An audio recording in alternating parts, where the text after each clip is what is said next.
প্রতিমা? হ্যাঁ দাদা, এই বাড়িতে দেওয়াল উঠবে, আর আমিও বাবাকে বলবো আমার অংশ ভাগ করে দিতে। প্রতিমা? মেজ বৌদি তুমি? হ্যাঁ দাদা, এই বাড়ি ভাগ হবে,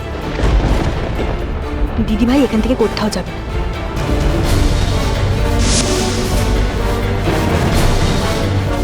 প্রতিমা তুমি? হ্যাঁ দাদা, আমিও আলাদা করে আমার ভাগ বুঝে নিতে চাই। না বোন, তুমি এসব কথা মন থেকে বলতেই পারো। তুমি বিদিশার জন্য এই কথাগুলো বলছো, তাই না? আমাকে বলো, বলো তুমি। না দাদা, আমি আমার জন্য এইসব কথা বলছি।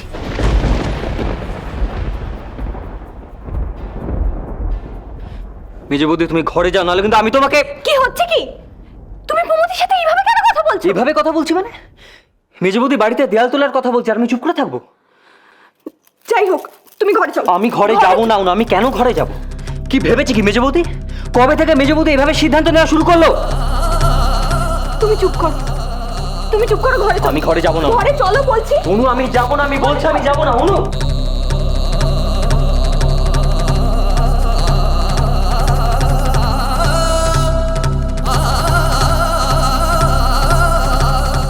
প্রতিমা তুমিও? হ্যাঁ দাদা, আমিও। কিন্তু কেন? কারণ কারণ আমি সকলের সঙ্গে থাকতে চাই না বলে।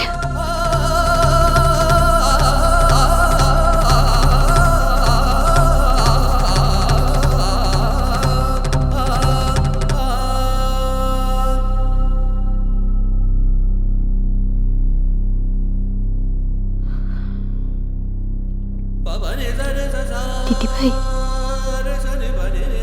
আমি নিজেই আমার জীবনে এত ঠকেছি, আর কাউকে আমি ঠকাতে চাই? তুমি এটা ভাবলে কি করে দিদিভাই? তুমি যাও, বাবা আসলে আমি বাবার সঙ্গে কথা বলবো। তুমি ঘরে যাও দিদিভাই।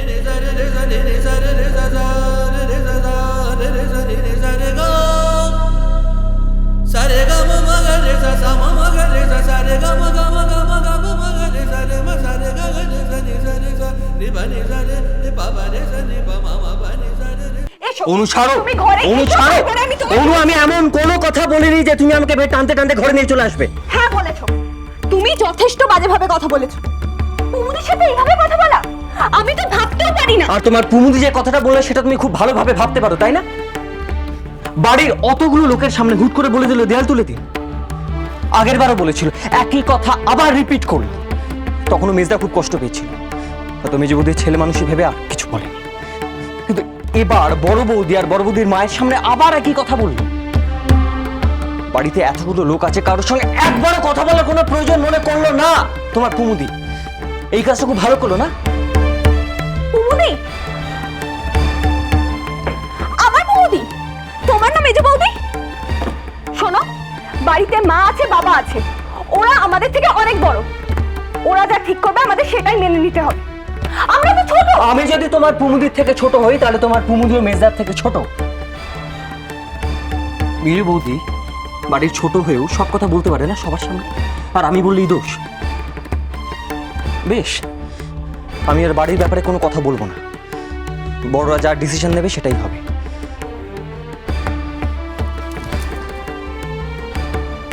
কিন্তু আমার সম্পর্কে যদি বড়রা কোনো ডিসিশন নেয়, সেটা আমি নাও মানতে পারি, তাই না? মানে?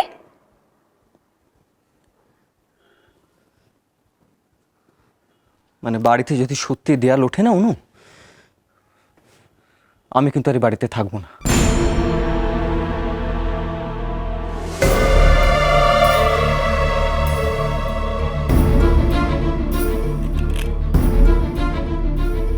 তার মানে কোথায় যাবে তুমি?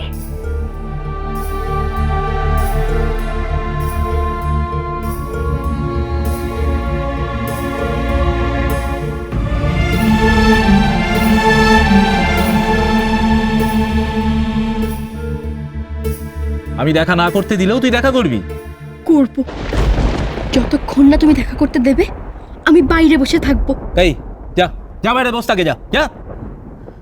কেন এরকম করছো?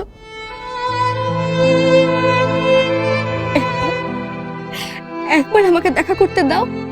এখান থেকে চলে যাওয়ার আগে আমি খালি একবার দেখা করতে চাই হীরা আম্মার সঙ্গে, একবার। শোন, আগে যদি তুই এরকম ভাবে বলতিস তাহলে আমি দেখা করতে দিতাম, এখন দেব না। তুই আমার সঙ্গে উঁচু গলায় কথা বলেছিস। আমার ভুল হয়ে গেছে। এই যে দেখো আমি কান ধরছি, আমার ভুল হয়ে গেছে। আমাকে আমাকে উদ্বোস করতে বলে আমি তাই করব, কিন্তু কিন্তু আমাকে একবার দেখা করতে দাও হীরা আম্মার সঙ্গে, একবার একবার আমায় দেখা করতে দাও। তোকে কিচ্ছু করতে হবে না, তুই যা এখান থেকে। দেখা করতে দিতেই হবে।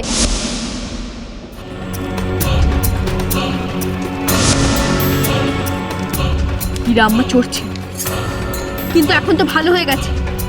তাও তোমরা কেন হীরা আম্মাকে ধরেছো বলো? কেন কেন ধরেছো? কেন?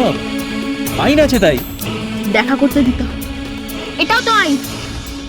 সেটা মানছো না তো? বাবা, তুই তো উকিলের মতন কথা বলছিস রে। হ্যাঁ,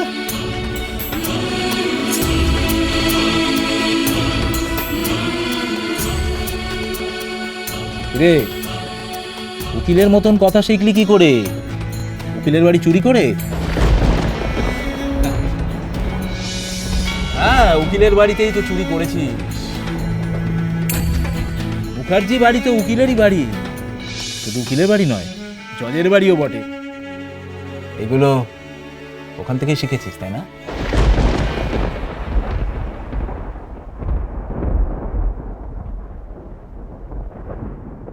এই, কোথায় যাচ্ছিস?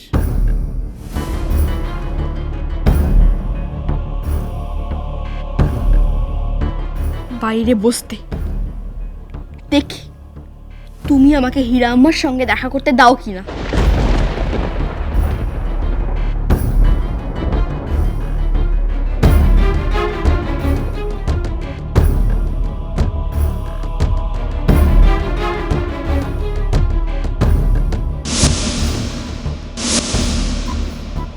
স্যার দেখা করতে দিয়ে দিন, নাহলে ও আবার কি ঝামেলা করে। ও আবার ঝামেলা কি করবে? ভুলে গেছেন স্যার, ও কিন্তু এই হীরাকে ধরিয়ে মেডেল পেয়েছিল।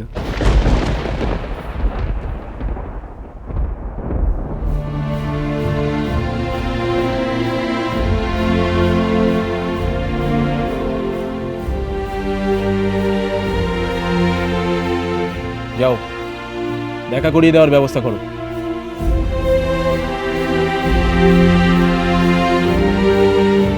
সত্যি তো,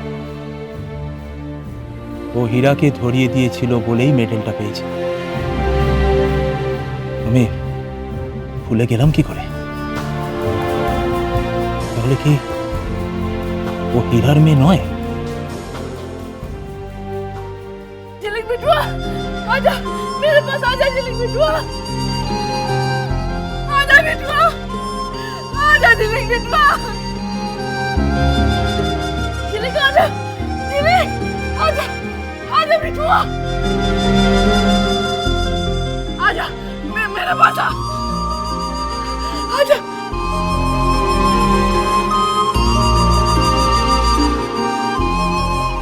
आजा मेरे पास, आजा बिटुआ, आजा आजा झिलिक बिटुआ।